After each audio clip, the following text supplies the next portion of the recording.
you doing the Fortnite emote? Hello everybody and welcome back. So I tried to film this video with my camera on. It didn't really like me filming this video with my camera on for some reason. I just couldn't film this video with my camera on. But today I want to go over something in Transformers Decepticons for the Nintendo DS, which is a game. If you're watching this video, you probably already know I made a really big video essay about this game back in July of last year, and it did really well. And to this day, people still want me to make videos on this game as early as yesterday. Yesterday morning, I got a comment on that video essay asking me, hey, make a video on Transformers Decepticons DS again. So I thought, okay, I'll do it. My camera's bugging out and it doesn't want me to use it, unfortunately. It's kind of annoying, but that's fine. We can do this video without the camera. I'm not gonna lie, I don't really have a direction for this video. I'm just gonna do some threat neutralization, and if you don't know what threat neutralization is, it's because it's a term I made up. I made it up myself. So threat neutralization is pretty much exactly what it sounds like. We're gonna do this as Brawl, I think, just because I feel, yeah, we'll do this as Brawl. I feel like he's good for this. So effectively, what threat neutralization is in a game like GTA, you can evade the cops by either, running away from the cops. Well, no, that's about it. That's all you can do in GTA. You can just run away from the cops. But in this game, you can either run away from the cops and the Autobots, or destroy and murder everything in your path until nothing remains. Which is exactly the kind of, that's the kind of atmosphere I want to be going for here. So threat neutralization, it's a lot of fun. It's basically all I do after I complete the main story. Not that I play this game super often. I need to get back into the swing of things, especially on the PC version, because I feel like I'm so used to the DS controls that the PC controls are just completely foreign to me. This just feels really weird to me. But certain characters are better for this than others. I feel like Brawl is a pretty mid-tier character for this, just because of some of his punch combo. Like, there's a lot of end lag on his combos, even though they do a lot of damage. He's got a lot of end lag on them. People like Megatron and Starscream are definitely infinitely better for stuff like this than Brawl is or Barricade is. Megatron and Starscream have an insane advantage over everyone else. Megatron and Starscream, because they can transform into jets, they can just fly away from danger where necessary, which is really advantageous, because in really intense scenarios, sometimes when you're trying to do a threat neutralization session, you just find yourself playing a weaker character than usual. You're playing like a Barricade or someone, or like a Bumblebee if you're on the Autobot version, and you're just getting your ass handed to you and you need to get away quickly. I guess as Barricade and Bumblebee, you could utilize the quick transformation technique, and that's something that I'll go over in a minute, or in a separate video. I feel like it's not big enough to go over in a separate video, so I'll just go over it in a moment, once I have killed everyone here. But for the most part, you want to be playing as a jet if you're doing something like this. What is happening with this Autobot here? You... My fine sir, this is the weirdest slam animation I think I've ever seen in a video game. What is going on, man? Okie dokie, right, cool. So the quick transformation, usually, if you were going to transform and drive, it looks a bit like this. Or if you want to do it a little bit quicker, it looks a bit like this. There's another Autobot chasing me. There always are Autobots chasing you in free roam. It's kind of annoying. But the quick transformation, you can instantly transform. You don't have to worry about the animation before you gain full control over your vehicle mode. It goes a little bit like this. And you see I just skipped the animation, and that's because as I've transformed, I've pressed the turbo boost button, which is the right trigger. No matter what platform you're playing on, that's always going to be the right trigger. Where did that Autobot go?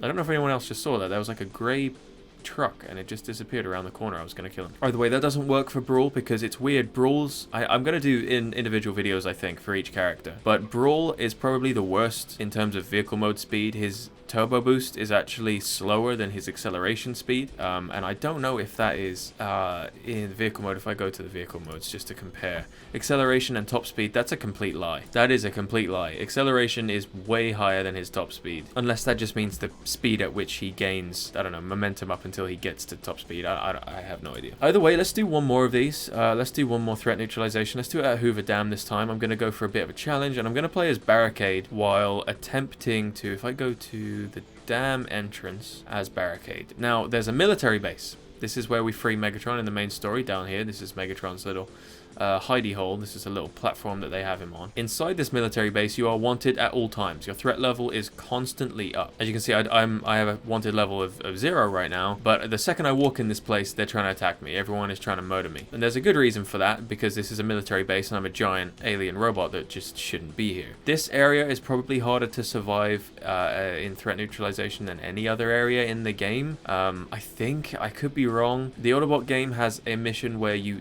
you literally just have to keep neutralizing threats as Bumblebee.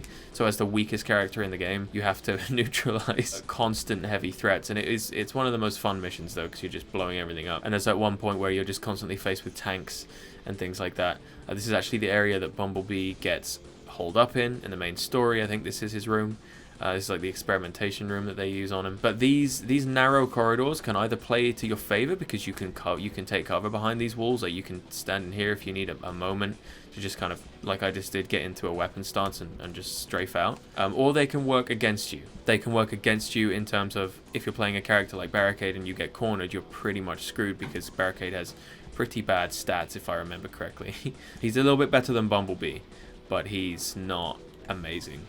It's kind of weird how they made Barricade better than Bumblebee, considering in the movie he gets his ass kicked by Bumblebee. That's neither here nor there. I don't think Barricade does anything of note in the movies. As you can see, yeah, here my health is dropping significantly. It's a good thing that I've got all these health power-ups just over in front of me there, because otherwise I'd be kind of screwed right about now. I also have to be mindful of not meleeing whenever I'm in that orange section. Now those orange beacons are challenge missions, if you don't know, and there's various challenge missions you can do throughout the game. You can choose which character you do them as. They're kind of like side missions, I guess you'd call them. I don't know, but they're scattered around the map, and you can activate them as any character you like in free roam. But you have to be careful, because you can activate them during while you've got a wanted level. This isn't like Red Dead or GTA, where in the free roam all the missions become inactive while you've got a wanted level. No, you can just activate any mission you want while you've got a wanted level here. That doesn't matter, the game doesn't care. Alright, cool. Threat neutralized. That was a lot easier than I expected it to be. Barricade is not too bad with threat neutralization, it seems, in tight spaces. That's new to me. I seem to remember him being terrible at it. Apparently not. Alright, I'm going to do one more. I will do one more. Last one I'm going to do it at the military base as Blackout. Okay, because this just feels right. You know, that opening scene is probably one of the best scenes in any of the movies, where he's like attacking the military base. Now the military base is actually not too bad. It's not too hard to survive here. Even when they've got like a ton of people coming at you, it feels like it should be harder to survive at a military base than it actually is, but it's actually not too bad. There's a lot of stuff to destroy, so you can get your threat level up quicker, and ultimately just do the whole challenge quicker. It's actually a pretty good location to do this, because there's so much stuff to destroy. You also have these turrets, which aren't too bad, you know, if you just strafe them, like I'm doing now. I'm probably going to end up getting hit by one, saying that. I did get hit by them. There we go. I think that's probably the best attack in the game too. Wait, let me do it again. This helicopter spin, the way he pulls off his like helicopter blades, rotor blades, and just shreds everything in front of him. It's a lot cooler when you use it on an actual, you know, transformer, not a tank, but that's neither here nor there. This map is also exclusive to the Decepticons version of the game. I think, again, this is something I mentioned in the video essay that I made. If you haven't seen that, I'll leave a link to it in the description below. This is an exclusive map. You cannot get the military base in the Autobot version, but you can get the Antarctic in the Autobot version. So you can fight the military there as Optimus Prime or something if you really want to. And it's just another incentive to buy, you know, it just depends on which map you like better, what characters you like better. There are significant differences between the two versions of this game. I genuinely believe, though, like with the Xbox 360 version and the PS3 version of this game, they put the Decepticon and Autobot campaigns on the same disc, because obviously storage is better for home consoles. I still vouch for this. I want to see a full remaster of this game. I really want to see a full redo of it. I want to see a remaster of it, mechanics revamped, controls revamped to just feel more smooth. Combat should feel a little bit smoother. You can even use all the original voice files, but it would be great if you got the voice actors back to do it. Both campaigns on one, you know, in one copy of the game. Even more vehicles to scan, like you could scan these tanks or something like that. I always wanted to scan the jets and things. And obviously they'd have to put the unlockable G1 Starscream and Skydive in the game as well, because you just wouldn't be able to. It just wouldn't be the same without them. I do really like this game. This is definitely one of my favorite games of all time, alongside Red Dead 2, Luigi's Mansion 2, and the first Luigi's Mansion, to be fair. Yeah, there's a lot of stuff that I really enjoy about this game. I think this game there's a reason my video essay on this game was called the greatest Nintendo DS game that you've never heard of, because I genuinely believe it. You know, I genuinely believe this is probably the craziest DS game. It's got an insane story. It's got a really good story, and I've been over the story in the video essay. If you haven't watched that, make sure you go check that out, because that took a very long time to make. But I do go over in detail why the story is so good for a DS Transformers game, and why it kicks the ass of the movies as well. The movies have nothing on the story from the DS game. There you go. Threat neutralized again at the military base. Then the military base is not a difficult place to neutralize your threat. Maybe it's just because I've been playing this game for a long time. I used to find this a lot harder as a child. For some reason, this is not very hard now. The only thing I always thought was strange, this is supposed to be a desert, but this doesn't look like sand. It looks like snow to me. The buildings look like sand, but the ground looks like snow. It's white. You know, it's white. Apart from in these areas here where it's kind of not. And I always thought that was strange.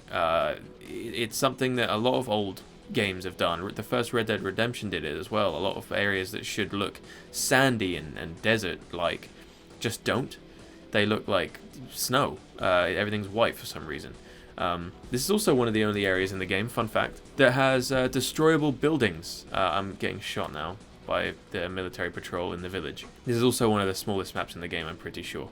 Because it's just this one village in the military base. But I'm pretty sure there are destroyable walls here. Yeah, there's one over there, I can see it.